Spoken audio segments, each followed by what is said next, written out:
이제 저 첫 주 이제 강의를 마치면서 한번 다시 한번 종합적으로 설명하고자 합니다. 그 2학년 때 여러분 배우는 분석화학 그 교재 중에 다니엘 해리스라는 사람이 쓴 Quantitative Chemical Analysis라는 게 있습니다. 이 책이 아주 좋은 책인데요. 여기 이제 13장부터 4장에 걸쳐서 전기화학에 대해서 나오고 있습니다. 먼저 그냥 기본적인 개념이 되는 13장을 한번 소개시켜 드리고자 합니다. 기본적인 내용은 지금까지 제가 설명드린 것과 대동소이합니다.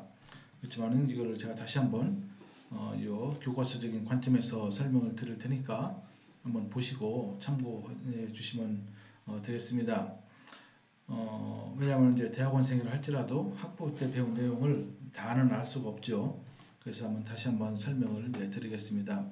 여러분들 혹시 원하시면은 요 해리스 요 책 가서 참고해 보시면 됩니다. 이 책이 굉장히 유명한 책입니다. 그래서 이제 보시면요, 우리 이제 화학과 또 전기, 그죠? 전기 화학은 이제 전자를 다루는 학문이라고 이제 그랬죠, 그죠? 그래서 이제 지난 시간까지 산화 환원에 대한 그 개념을 이제 배웠습니다. 보시면은 한번 보세요. 전류가 반응 속도라고 그랬죠, 그죠? 그래서 이제 사실 전류 자체가 반응 속도인데 아니면 반응 속도에 이제 비례한다 이렇게도 볼 수가 이제 있습니다.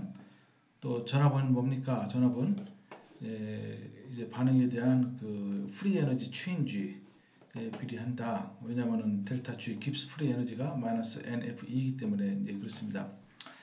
그리고 일렉트릭 추하지 이제 전하량인데요. 전하량은 전자가 이동하면은 그때 이제 이 전자 하나하나 이제 전하를 띠고 있고 이동한 양만큼 전하량이 나오고 꼭 이제 어떤 반응이 전기학 반응이 일어날 때 거기에 반드시 전자가 이제 관여되게 돼 있죠.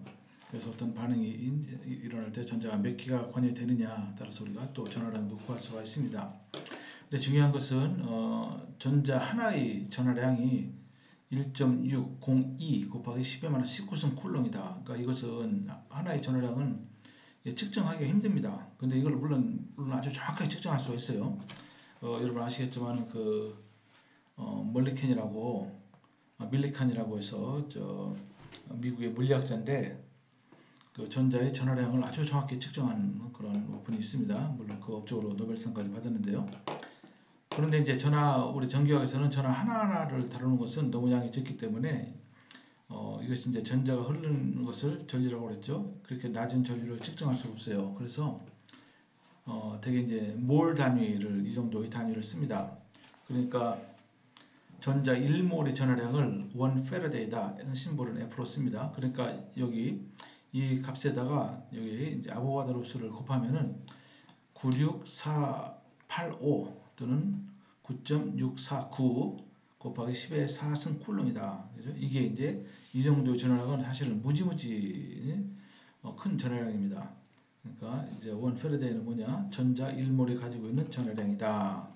그래서 여기 전체 이 쿨롱, 그죠? 이 전하량은 전자의 몰수에다가 페라데이 이 상수를 곱하면 되는 겁니다. 그래서 여러분들이 이 페라데이 상수 1F가 이 정도라는 것은 여러분 반드시 외워야 됩니다. 그리고 이 전자 하나의 전하량도 아예 외워놓는 게 이제 좋습니다.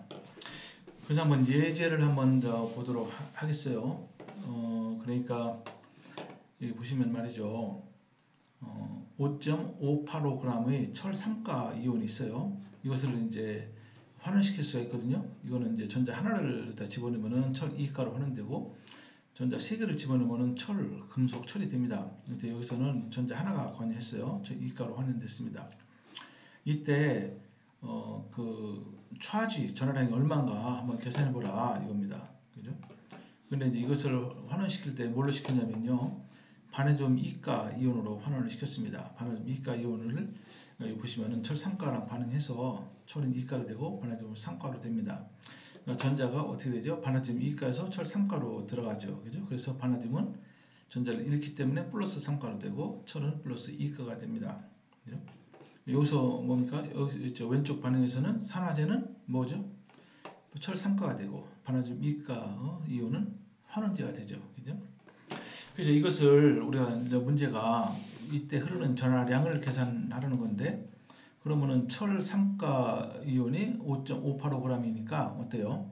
이것이 몇 몰인지를 일단 알아야 되는 거죠. 철의 원자량이 55.85니까 이것으로 나누면은 이때 이 정도의 철의 양은 0.1000 몰이 됩니다.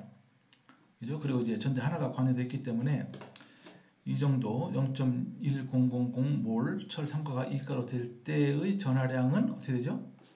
요 곱하기 뭐가 되죠? F 패러데이 상수. 그래서 9649 쿨롱이 이때 이동했다는 것을 우리가 아주 간단하게 알 수가 있습니다. 그래서 이제 전류, 커런트는 뭐냐? 심볼은 뭡니까? 커런트는 A죠, A. 그죠? 커런트 심볼 암페어. 그리고 커런트를 단위가 암페어고 심볼은 커런트는 I로 표시한 겁니다. 전자가 이동하는 것을 커런트라고 하는데, 근데 전류의 이동 방향과 전자의 이동 방향은 아주 완전히 반대가 된다 이겁니다. 그래서 전류의 단위를 암페어, 이게 암페어가 SI 단위입니다. 1암페어는 1쿨롱의 전하량이 1초 동안 흐를 때 이거를 1암페어다.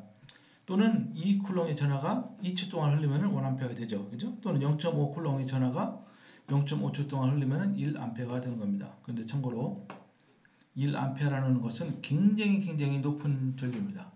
만약에 여러분들이 여러분 몸속에 1암페어를 흐르게 되면 여러분 아마 그 자리에서 즉사할 겁니다. 상당히 큰 전류가 되겠죠. 그래서 한번 여기 보시면요, 예제가 여기 있어요. 한쪽 반쪽만 보여준 건데 뭐 상관없습니다. 한쪽에서 어쨌든 전자가 이동을 해요. 그죠? 그래서 여기 이제 이 전극에서 용액중에 들어있는 전자가 이동하니까 이 주석 4가 이온을 2가로 이제 환원을 시킨 겁니다. 그러니까 주석 4가 이온 하나를 환원시키기 위해서 전자는 2개가 필요하죠. 그죠? 2개가 필요합니다. 근데 여기서는 환원이 일어났기 때문에 제가 말씀드린 대로 전기학에서 산화와 환원은 반드시 동시에 일어납니다. 그러니까 여기는 환원만 있지 다른 쪽에 또 하나 있다는 걸 가정하는 거예요. 다른 쪽에 비커가 있고 거기에서는 이제 산화가 일어나죠. 왜냐면 여기서는 환원이 일어났기 때문에.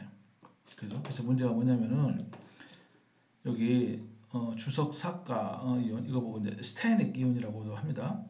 이 스테아닉 이온이 스테너스 이온은 주석 2가로 이제 환원이 돼요. 전자를 받아서. 근데 그 속도가 환원되는 속도가 1시간에 4.24 밀리몰만큼 이제 환원이 된다. 그때의 전류를 한번 계산해 봐라. 그죠? 전류가 얼마냐? 이거 어려울 거 없습니다. 여기 보시면은 주석 4가가 전자를 주고받아서 2가로 됩니다. 플로우 레이트가 얼마예요? 보니까 레이트는 보통 시간으로 하지 않고 초로 하고 밀리몰은 몰로 합니다. 그러니까 이걸 다시 이제 보시면은요. 4.24 곱하기 밀리몰이니까 곱하기 10에 마이너스 3승을 해야 됩니다. 그죠? 그러니까 1000으로 나눠야 돼요. 그 다음에 시간도 3600초가 1초니까 이거를 여기다 1hour 대신에 3600으로 이렇게 또 나눠줘야 됩니다. 그러면은 이게 요 값이 2.356 곱하기 10에 마이너스 6승 몰. 이제는 몰이 뭐죠? 이때는 이제 전자죠. 전자 당연히 몰 전자. 왜냐면 이렇게 이제 환원되는 속도가 이거니까 근데 여기다가 전자니까 이거 하나당 두 전자가 관여하니까 곱하기 2를 반드시 해줘야 됩니다. 2 그죠? 그래서 2.356 곱하기 10에 마이너스 6승 몰 전자 per second 그죠? 이만큼이. 근데 1몰의 전자는 1 패러데이니까 여기다가 요 숫자에다가 패러데이 상수를 곱하면 뭐가 되죠? 이게 쿨롱이 되는 거죠. 쿨롱. 그죠? 요 값에다가 요 패러데이 상수 이거를 곱해 보세요. 그러면은 0.227 쿨롱 per second가 됩니다. 요게 뭐예요? 이게 쿨롱 per second 바로 암페어죠. 이때 흐르는 전류는 0.227 암페어다 이렇게 됩니다. 전류는 당연히 여기서부터 이쪽으로 바깥으로 이제 전류가 흐르게 됩니다. 뭐 단순한 문제예요. 이걸 한번 보시면은 사실 전기학은 어디서부터 발달을 했냐면은 연력학으로부터 발달을 했어요. 연력학. 그러니까 연력학을 잘 배우면요. 거기에 전기학도 나오게 됩니다. 이 볼티지, 단위는 볼트죠. 그죠? 또는 전위라고도 합니다. 전압이라고도 하기도 하고 전위라고 하기도 해요. work는 뭐죠? 이거는 단위는 줄이죠, 줄. 그죠? free 에너지 단위도 줄입니다. 근데 이런 관계식이 있습니다. work는 여기 전압 또는 전위 곱하기 쿨럼이다, 차지다. 그죠? 그러니까 단위로 보는 굿줄은 볼트 곱하기 쿨럼이다. 여러분 이것도 이렇게 외워놓는 게 좋습니다. 이 관계식은. 그래서 이제 여기 보시면요, 이렇게 밑에서 많이 설명을 합니다. 여기서 호스를 통해서 물이 나오죠, 그죠? 물이 나오는 게 이제 전류라고 보통 얘기를 해요. 물이 콸콸콸 막 나오면은 전류가 높다, 이게 쫄쫄쫄 나오면 전류가 낮다 이렇게 하고. 그래서 물은 높은 데서부터 낮은 데로 흐르죠. 근데 잘 보십시오. 여기 물이 높이가 높아요. 이거는 물이 높이가 낮고, 그럼 어떻게 됩니까? 이거는 이제 전압이 높다 이렇게 얘기합니다. 전압. 전압은 마치 이제 전압도 이제 전기적 압력으로 생각할 수 있으니까 우리가 이렇게 물로 비교해 보는 요 물이 높이 이렇게 놓여 있으면은 물이 어때요 이게? 요 높은 데서 밑으로 내려가려는 그 성질이 더 강하죠, 그죠? 이거보다. 그래서 전압은 이제 그런 관점에서 이제 보면 되는 겁니다. 그리고 이제 요 주위에 일을 한 것은 어떻게 됩니까? 주위에 어떤 시스템이 주위에 일을 하면은 그 자기 자신의 에너지는 줄어들죠. 주위에 에너지는 늘어나고, 그죠? 그러니까 이건 어때요? 델타 G, 이거는 마이너스를 이제 붙입니다, 그죠? 주위에 일을 하면은 자기는 에너지를 뺏기니까. 그래서 요거 있어요. 델타 G는 gives free 에너지 변화입니다. 이것도 에너지입니다. 일도 에너지지만은 어쨌든 이거는 gives free 에너지 변화고.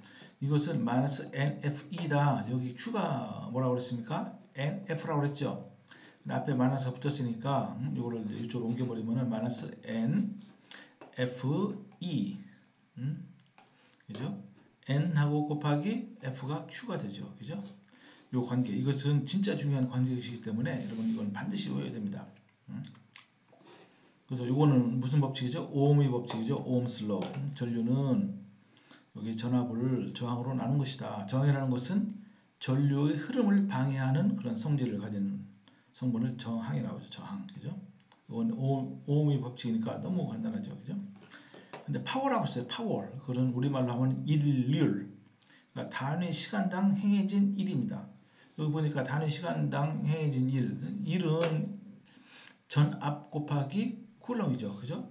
그거를 이제 파워니까 단위 시간이니까 초로 나눠요. 이렇게 됩니다. 어떻게 되죠?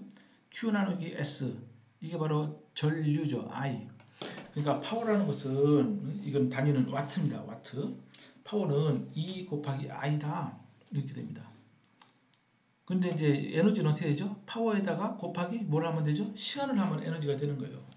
그죠? 여기다 보세요. 여기다 곱하기 시간 S를 하면은 EQ가 나오고 1이 되죠. 1이 이제 에너지랑 똑같은 개념이니까. 그죠? 이렇게.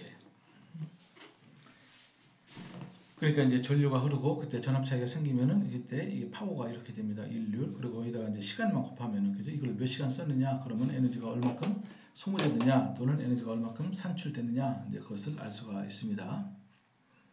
그래서 이제 제가 몇 번 강조한 대로 배터리가 있고, 이건 제일 간단한 회로죠. 그죠? 여기 배터리, 여기는 저항이 있습니다.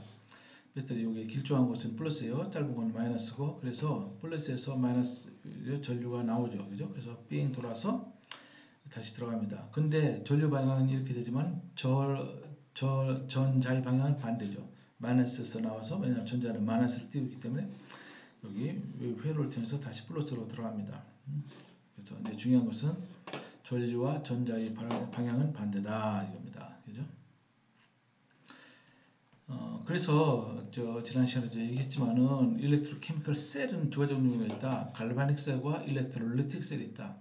갈바닉 셀은 자발적인 반응이다. 즉 셀 포텐셜이 0보다 커요. 그리고 연력학적으로 보면은 이게 0보다 크면은 델타 G는 마이너스 NF이니까 0보다 작게 되죠. 그죠? 이것은 자발적인 반응이에요. 반응이 자발적으로 일어납니다. 그죠? 배터리가 그렇죠. 그죠? 일렉트롤리틱 셀, 전기 분해 전지, 이것은 비자발적이에요. 왜냐하면 뭘 전기 분해하려면 외부에서 저는 전기 에너지를 집어넣어야 됩니다. 그러니까 이것은 셀 포텐셜은 0보다 작고 또 델타 G 깁스 프리 에너지 변화는 0보다 크게 됩니다. 이건 아주 중요한 겁니다. 그래서 여기 한번 보십시오. 여기 왼쪽에 있는 이것도 컴플리트 전기화학 셀입니다.